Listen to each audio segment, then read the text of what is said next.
Welcome to Reality Creator Radio. I'm Hermes, and today we're going to talk about Spiritual blackout. I hate spiritual blackouts. Even after all of my experience and the spiritual energy that I hold, I still screw up and create spiritual blackouts. You might be wondering what a spiritual blackout is. Well, I'm going to let you know and tell you, and then you're going to say, oh my gosh, didn't realize that's what it was. Naturally, spiritual blackouts only happen to those of us that are actually walking the spiritual path. They might happen to mundanes, but I think it's just they didn't eat enough, you know what I'm saying? As far as the spiritual people go, we depend on our spiritual energy. It is our lifeblood. We do everything with the spiritual energy. Oh my gosh, you can't believe the things we do with spiritual energy. I mean, I guess you can. Okay, and Jedi, if you're a Jedi, one of the few Jedi that are listening to this, spiritual energy, let's face it, without it, you're just a bowl of jelly. And so when I get a spiritual blackout, there's about not much I can do except sit here stone-faced, staring at the screen, saying, I'm feeling very depressed.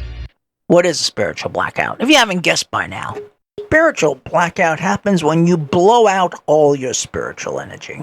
This is very common among the new guys that are just acquiring spiritual energy and learning how to do all sorts of wonderful things with their spiritual energy. It is so common for them to just blow that spiritual energy out. Then they're wondering why they're devastated for the next few days, wondering what they did wrong. They blew out all their spiritual energy. I mean, spiritual blackout is so intense that you don't even have enough energy to meditate. Can you imagine not having enough energy to just sit on a cloud of nothingness, think of nothing, and just absorb the cosmos? I mean, I can imagine it because, well, I have spiritual blackouts every now and then, even at my advanced level. So, yeah, I mean, it's like you can't do anything. With Jedi meditation and spiritual meditation, you require some amount of spiritual energy to actually do the meditation. So if you don't have the spiritual energy, there's no way you could do the meditation. You just kind of sit there, dumb-faced, unable to focus, unable to concentrate, and yeah. The problem with spiritual energy is there isn't a place where you can just go, I'm going to go back to this source here and I'm going to open up this valve and I'm going to take in the spiritual energy and replace all that spiritual energy that I blew out yesterday doing whatever it was that I was doing. No, the Creator is very, very particular about spiritual energy. He wants you to realize the finite resource that you have. And so you only get a certain amount of spiritual energy to use. This varies, of course, amount on your spiritual level and stuff. You're always gaining more spiritual energy bank. It's always gaining or growing as you grow up spiritually, but you still only have that finite amount. So let's say you got 1,000 gigajoules of spiritual energy, okay? And you blow all that energy out. Well, that 1,000 gigajoules of energy has to come back, and it only comes back a drip at a time. The Creator wants you to realize that this energy is not to be wasted. And if you waste the energy, then you're going to find out really fast how you can do nothing for the next few days while the energy just drips back into you. Yep, it's a slow process. In the beginning of my spiritual journey, when I didn't realize how to, manage my spiritual energy, I'd be laid out for a whole week. Just trying to get the spiritual energy back. Unable to do anything for an entire week. Now, these days, if I do a spiritual blackout, which happens, it'll take 24 hours. 12 to 24 hours for me to start to get back to an energy level where I actually can start doing things again, spiritual things and physical things and stuff.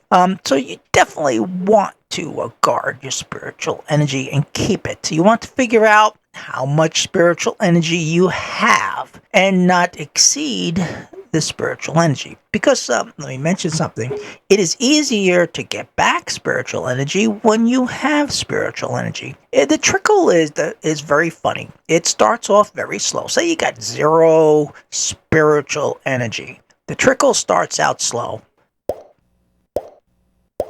Then, as this energy starts to build within you, the drip goes faster. It goes... And then as it gets higher and higher, it'll go...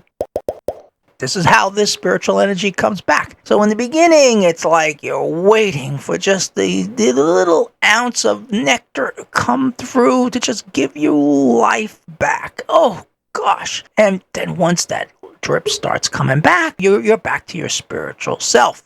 And of course, you have to be very careful at that particular point not to lose the spiritual energy you just got back, because naturally it may not be fully restored when you start blowing it out. Like here, see, I spent the last 2 days in spiritual blackout. Today, I got spiritual energy back enough to do a reality creator radio show, which entails artwork and doing a blog and a whole bunch of stuff. And, by the end of the day, I might have burned out all of my spiritual energy and be back to a spiritual blackout tomorrow. Let's hope I'm a little bit better with it this time, and I'm not gonna... Feeling very depressed. Healers. Let's talk about healers who want to do healing work. They find out real fast that their spiritual energy does not go very far when they try to heal someone, and all of a sudden they send out all of their spiritual energy. And then they're laid up, can't do anything, can't heal anybody, can't do them work on themselves because they've given all their spiritual energy away. And that's all well and good, and the person you healed might be feeling better, but no, you can't do shit for the rest of the week or the few days or however long you're going to be in the spiritual blackout zone. Yeah, so, it's debatable. Was it really worth blowing all your spiritual energy out when maybe you should have watched it a little bit more closer, and that way maybe you could have, done 50% healing on the person, and then maybe tomorrow do another 50% healing, which would equal the 100% healing, and then you wouldn't blow out your spiritual energy. These are all things that I've learned through the years with healing work and spiritual work. But, I'm my own worst enemy. Like I said, I just came back from a 2-day spiritual blackout.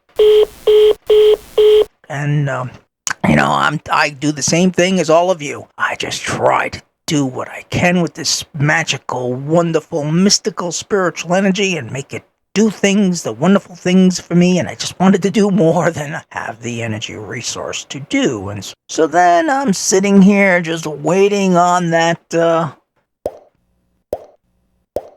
So what you have to do is figure out how much spiritual energy you have. But to figure out how much spiritual energy you have, you're going to have to run out of spiritual energy to do that. You're not going to avoid the spiritual blackout in the beginning. You're going to have it.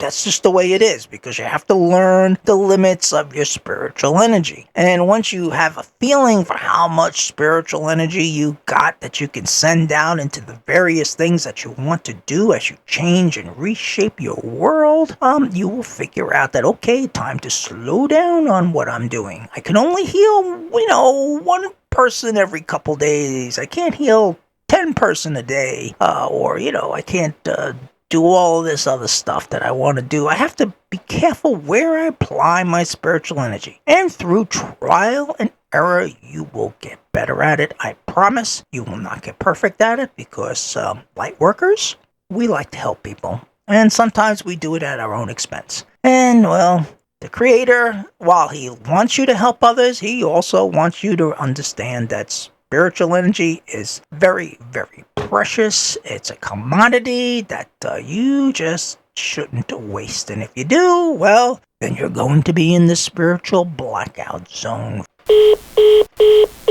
So is there anything you can do during a spiritual blackout? Well, this one thing that I have found that helps you feel better physically, physical exercise. At the very least, if you can generate some physical exercise, you can get some endorphins going in your body, and you, at least physically, you're not going to feel like somebody stepped on you. So, yeah, those of you that are anti-physical exercise, well, now you're really shit out of luck for any way of feeling better except hanging out there in the blackout zone. I'm Hermes, and this is Reality Creator Radio, and may your spiritual blackouts be brief.